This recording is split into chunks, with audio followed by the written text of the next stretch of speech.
Hi, my name is Jasmine, and I'm with my colleague Giselle, and we are excited to present our integrative literature review comparing trauma-focused cognitive behavioral therapy, or TFCBT, and exposure therapy, or ET, for treating trauma-related disorders in youth. Trauma-informed care is the umbrella of which both of these treatments fall under, and they are both considered evidence-based treatments that assist individuals in addressing and resolving their traumatic memories. The objective of this review is to address the research gap of limited direct comparisons between these two therapies in youth. This review will compare the two treatments and how they treat trauma-related disorders in youth. We will look at factors such as treatment structure and duration, at symptom reduction, and whether the treatments were provided in person or via telehealth.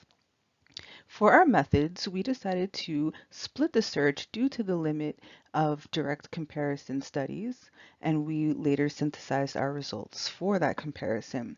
All studies that included children or youth at ages 3 to 21 who were diagnosed with a trauma-related disorder were included in the study.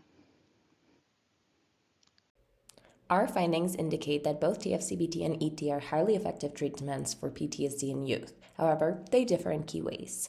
Exposure therapy focuses on rapid fear extinction and may work faster in reducing PTSD symptoms. TFCBT is a structured, skill-based approach ideal for youth needing emotional regulation and trauma processing. Both treatments provide long-term symptom reductions, but TFCBT has more research supporting its adaptability to different contemporary settings like telehealth compared to ET. Studies indicate that telehealth-delivered TFCBT produces PTSD symptoms reductions comparable to in-person therapy, though dropout rates varied 0 to 70% due to systemic barriers and caregiver involvement. In contrast, limited studies have examined telehealth adaptations for exposure therapy in youth. However, a research on prolonged exposure therapy delivered via telehealth suggests that it is as effective as in-person treatment. A significant limitation in the review was the lack of direct comparison studies between TFCBT and ET in youth populations, highlighting the need for further research. The increasing focus on trauma-informed care highlights the importance of evidence-based clinical interventions. While terms like trauma-focused and trauma-informed are widely used, it is essential to emphasize clinically proven treatments. Our findings suggest that TFCBT and ET offer distinct advantages. TFCBT is beneficial for structured emotional processing and telehealth delivery, while ET may provide longer-term symptom relief in a shorter time frame. Additionally, our review underscores the potential for further research, particularly in comparing these therapies across different treatment settings and populations.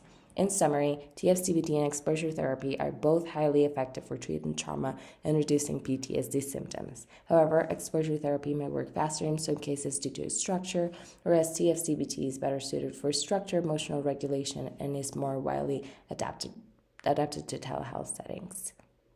Given the limited comparative studies on these treatments for youth, future research should further explore the effectiveness in diverse populations and settings. Thank you for your time and interest in our presentation.